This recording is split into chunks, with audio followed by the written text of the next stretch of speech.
98 में पहली बार बस्तर में भाजपा के लिए जीत का खाता बलीराम कश्यप ने खोला था। स्वर्गीय बलीराम बस्तर में भाजपा को स्थापित करने वाले नेता माने जाते हैं।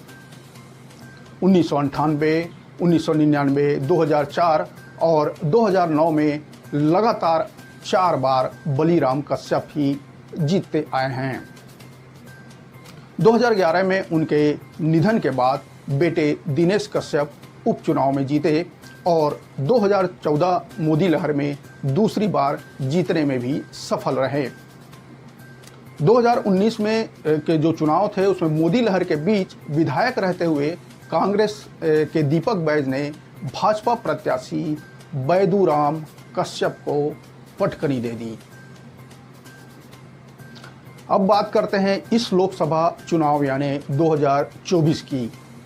तो कांग्रेस की तरफ से विधायक रहते हुए कवासी लखमा यानी जो लोग वहाँ के शिक्षित नहीं हैं लेकिन बस्तर की जमीनी राजनीति को वे बहुत बेहतर ढंग से समझते और परखते हैं।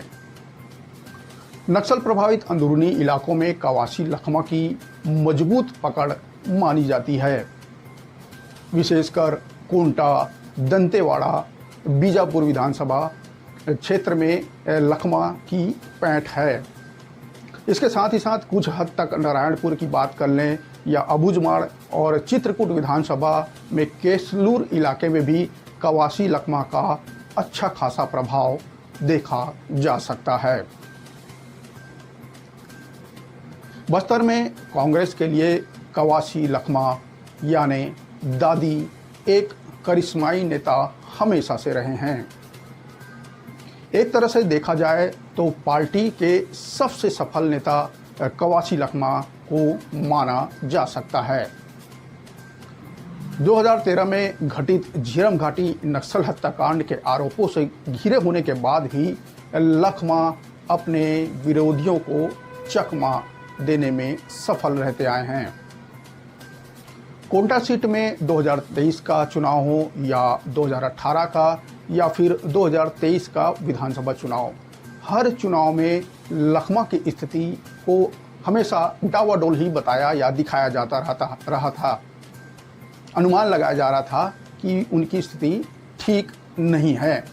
पर अंत में जीत उन्हीं के हिस्से आती रही है। शायद लखमा की इसी जादूगरी को भुनाने कांग्रेस हाईकमान ने मौजूदा सांसद और प्रदेश कांग्रेस अध्यक्ष जो पीसीसी चीफ है दीपक बैज को टिकट न देकर कवासी लखमा के ऊपर भरोसा जताया है। वैसे कवासी लखमा खुद चुनाव नहीं लड़ना चाहते थे। यह बात उन्होंने कई दफ़ा मंच से सार्वजनिक तौर पर की है। लखमा ने पार्टी से अपने बेटे यानी हरीश लखमा के लिए टिकट की मांग की थी, जिसके लिए वे दिल्ली तक दौड़ लगा चुके थे। लखमा के बेटे हरीश लखमा बस्तर जिला पंचायत के अध्यक्ष हैं, लेकिन पार्टी ने बेटे की जगह पिता को चुनाव लड़ाना सही समझा। अपने बयानों के लिए चर्चित लखमा का यह बयान भी इन दिनों खूब चर्चा में रहा, जिसमें उन्होंने कहा था कि दिल्ली में दुल्हन वे अपने बेटे के लिए मांगने गए थे, पर पार्टी ने उन्हें ही दूल्हा बना के दुल्हन पकड़ा दिया। खैर, पार्टी के इस निर्णय को सफल परिणाम में कवासी बदल पाएंगे या नहीं, 4 जून को जो आने वाले परिणाम हैं उसी के बाद ही इसका पता चलेगा। फिलहाल विवादित बयानों के लिए प्रसिद्ध लखमा पीएम मोदी को लेकर दिए बयानों के चलते एफआईआर के घेरे में भी आ चुके हैं और उन पर इस मसले को लेकर एफआईआर दर्ज की जा चुकी है। हम लोग विधानसभा चुनाव क्यों हारे? तुमको सब लोग पता है क्यों हारे। हारा लोग बीता बीजेपी बीता नुआ है, हारा लोग तुम ही लोग है। कौन तो बोलते थे रेक्टर जो आते हैं, कौन तो बोलते विक्रम दीपक भाई एक और को राजमंत्री सभी द्वारा सभी को कोई नहीं है पंचायत चुनाव 2 बार से तुम्हारा पंचायत नहीं जिला पंचायत इसलिए हार रहा कौन तो राजमान का आदमी कौन तो दीपक का आदमी कौन तो रेक्सन का कौन तो बिकले चोर का सही बात है कि नहीं है अब एक तो बात पूरा बोल जाओ मिकलेस चोरकर हो रेक्सन हो चाहे राजमान हो चाहे दीपक भाई हो सब राहुल गांधी का क्यों ना चाहिए राहुल गांधी तुम लोग भी राहुल गांधी का क्यों होना चाहिए सबका साथ का क्यों होना चाहिए कोई लोग लगाने का दम नहीं है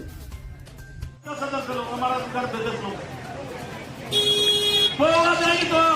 आती जाएगी तो बम्पर मांगो हमारा पीने वाला ये सब पैसा को घर में रखो दारू को घर में रखो 4 तारीख को पी के रोड पे नाच हुई रोड में ये तुम्हारा पैसा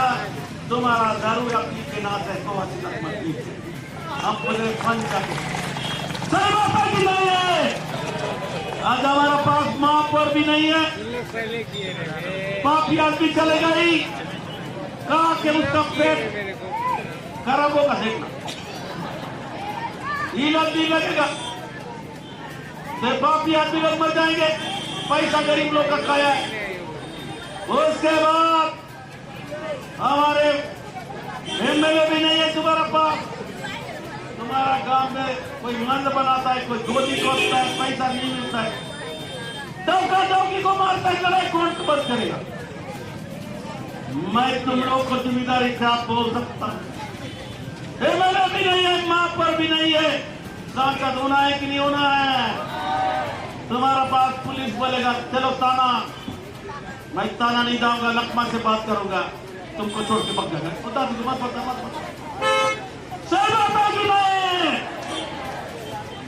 मैं चुनाव नहीं लड़ रहा हूं चुनाव कांग्रेस पार्टी लड़ेगा कांग्रेस पार्टी चुनाव हम लोग गोपाल बागल को नाम से टिकट मिला है गोपाल बागल इसलिए लड़ रहा है राहुल गांधी इसलिए लड़ रहा है और सबसे ज्यादा खतरा में सबसे ज्यादा लोकसभा में भारतीय जनता पार्टी का सरकार आएगा